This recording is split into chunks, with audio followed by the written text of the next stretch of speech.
Assalamualaikum warahmatullahi wabarakatuh.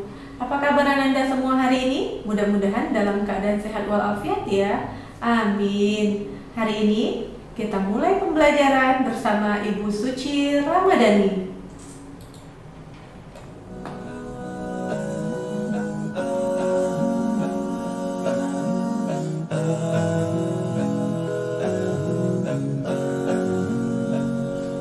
Hari ini kita akan belajar tema 7, indahnya keragaman di negeriku. Sebelum memulai pembelajaran, sebaiknya kita berdoa dulu ya. Kita berdoa bersama dengan mengucapkan Bismillahirrohmanirrohim. Fokus pembelajaran kita di subtema 2, indahnya keragaman budaya di negeriku. Muatan pembelajaran Bahasa Indonesia, PPKN, IPA, dan IPS. Hari ini kita akan belajar menjelaskan arti kata sulit dalam teks non-fiksi bagian 2. Saat membaca, tentu kamu pernah menemukan kata-kata yang belum kamu ketahui artinya. Memahami arti kata-kata sulit dapat kamu latih dengan terus membaca dan mencatat pada selembar kertas arti kata tersebut.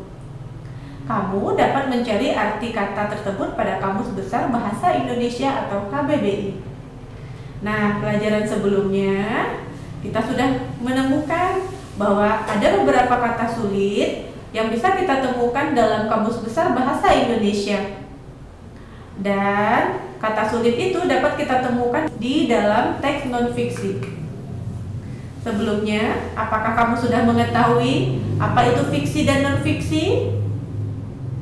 Ya, fiksi merupakan karya yang menceritakan sesuatu yang tidak terjadi sungguh-sungguh, sehingga tidak perlu mencari kebenarannya di dunia nyata. Orang yang menulisnya disebut pengarang.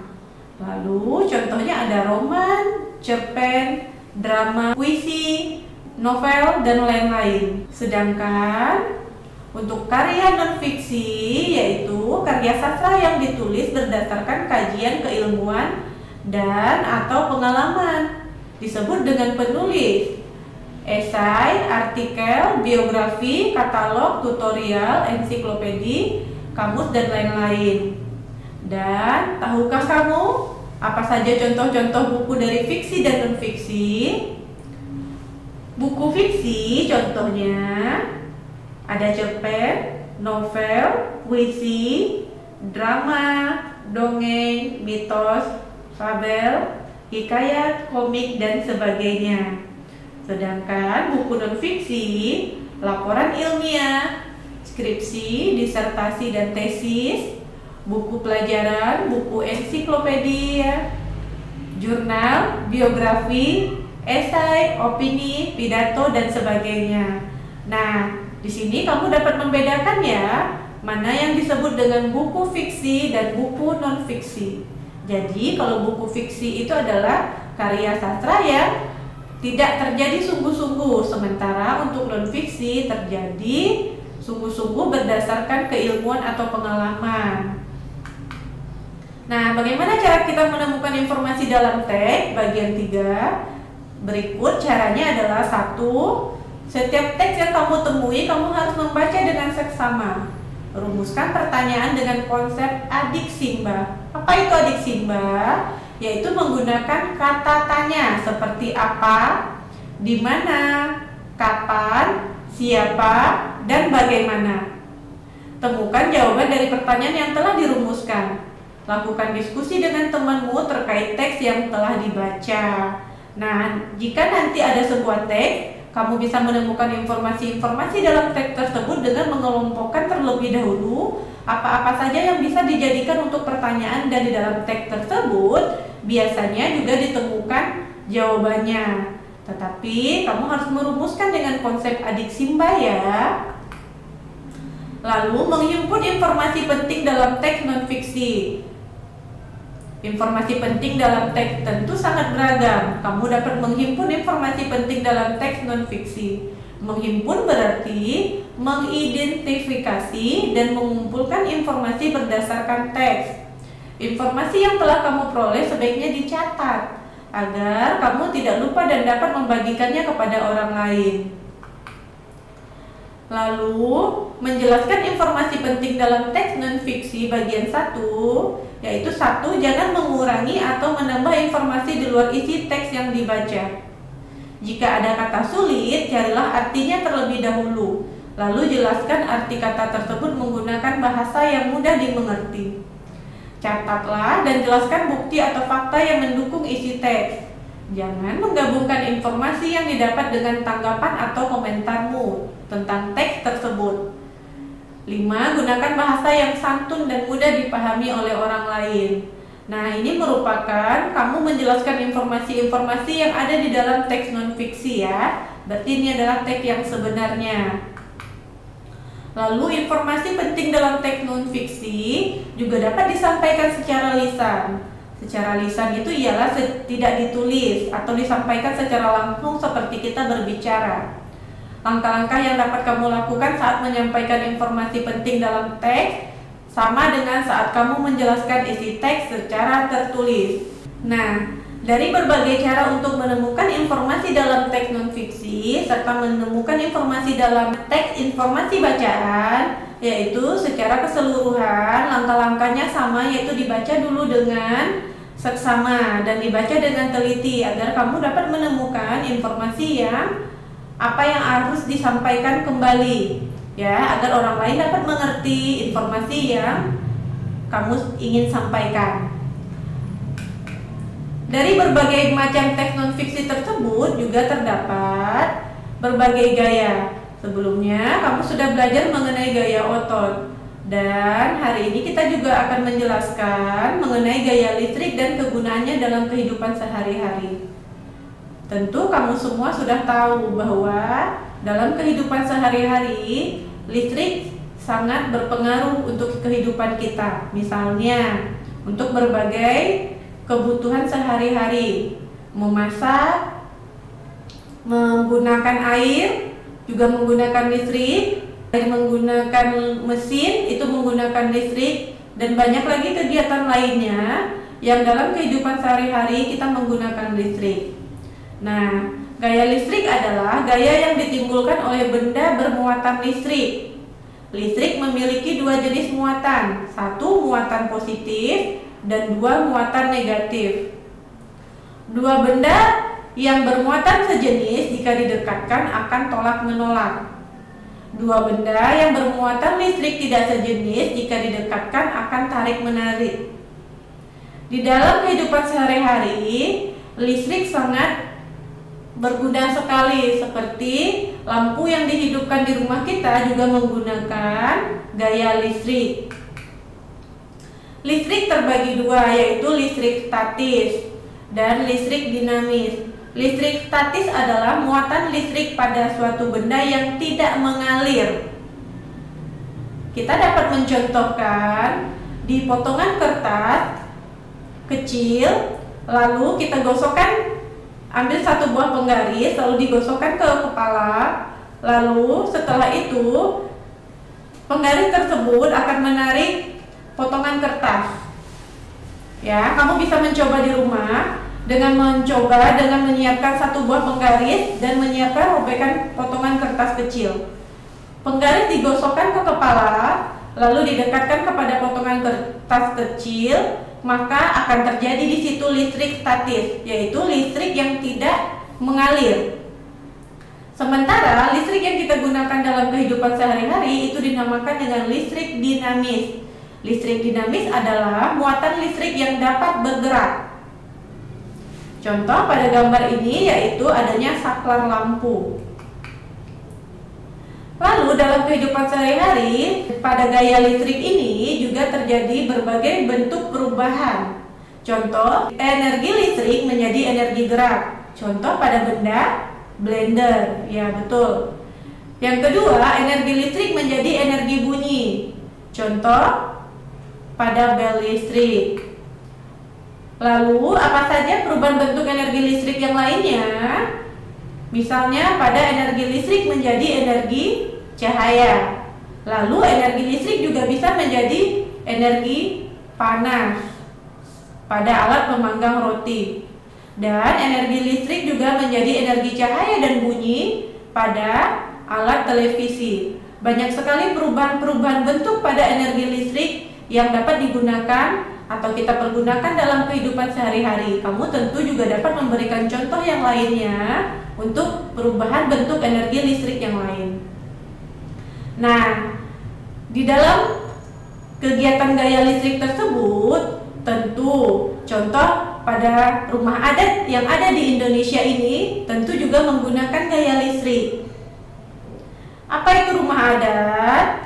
Adalah rumah khas suatu daerah yang bentuknya disesuaikan dengan kondisi lingkungan masyarakat setempat. Ada yang tahu ini rumah adat daerah mana? Ya, betul. Ini adalah rumah adat Joglo. Rumah adat asal Jawa Tengah. Indonesia merupakan kaya dengan keberagaman, di mana keberagaman Indonesia itu meliputi rumah adat, meliputi makanan, meliputi pakaian, dan banyak hal lainnya yang beragam di Indonesia. Tetapi keberagaman di Indonesia itu tidak memecah belahkan kita, malah membuat kita semakin erat dan saling menghargai. Contoh di sini terdapat rumah adat di 34 provinsi di Indonesia. 5 pulau besar di Indonesia sementara terbagi dari berbagai provinsi. Rumah adat Provinsi Aceh, yaitu ada rumah Aceh. Jadi perlu kamu ketahui bahwa di setiap provinsi di Indonesia itu mempunyai rumah adat yang berbeda-beda dengan bentuk yang berbeda-beda menyesuaikan kondisi lingkungannya. Ada berbagai provinsi dan berbagai nama rumah adatnya yang ada di Indonesia. Kamu harus mengetahui dan melihat apa saja perbedaan-perbedaan dari rumah adat di setiap provinsi. Contoh, ini ada rumah panjang rumah adat asal Kalimantan Barat. Tentu berbeda dengan rumah adat yang ada di DKI Jakarta, rumah kebaya, rumah adat di Bali, Gapura, Candi, Bentar. Bentuk rumah adat ini berbeda-beda di setiap daerahnya. Lalu ada apa lagi? Ini ada rumah Bubungan Tinggi, rumah adat asal Kalimantan Selatan, dan rumah adat Tongkonan, rumah adat asal Sulawesi Selatan. Setiap provinsi, setiap daerah mempunyai keragaman rumah adat. Nah, kamu tahu ini rumah adat mana, daerah mana?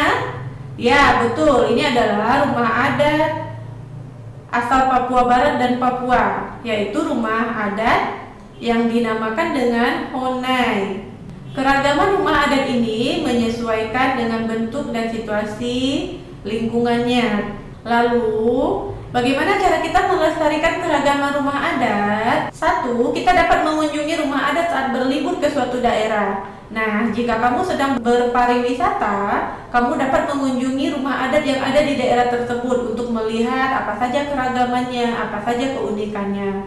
Setelah kamu mengunjungi, kamu tidak diperbolehkan mencoret-coret dan merusak fasilitas rumah adat tersebut. Dan tentunya juga harus menjaga rumah adat di suatu daerah tersebut, dijaga kebersihannya dan menghargai bentuk rumah adat suku lain. Tidak boleh mengejek atau menganggap rumah adat orang lain tidak bagus.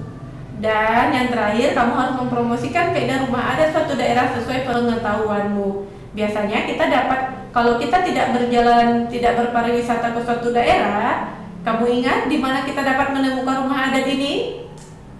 Ya, betul, di Taman Mini Indonesia Indah. Biasanya kita akan dapat melihat berbagai macam rumah adat yang ada di Indonesia. Selain rumah adat, keragaman Indonesia juga meliputi pakaian adat di Indonesia. Setiap wilayah mempunyai pakaian adat yang berbeda dan juga disesuaikan dengan kondisi alam dan sosial masyarakatnya. Contoh, wilayah Sumatera mempunyai rumah adat Ule Balang, misalnya ini adalah dari daerah Aceh. Sementara dari daerah Jawa ada pakaian adat Betawi dari DKI Jakarta, baju pangsi dari Banten, dan daerah lainnya. Contoh, masih ada wilayah Kalimantan, Sulawesi, Maluku, Papua dengan nama pakaian adat yang berbeda-beda.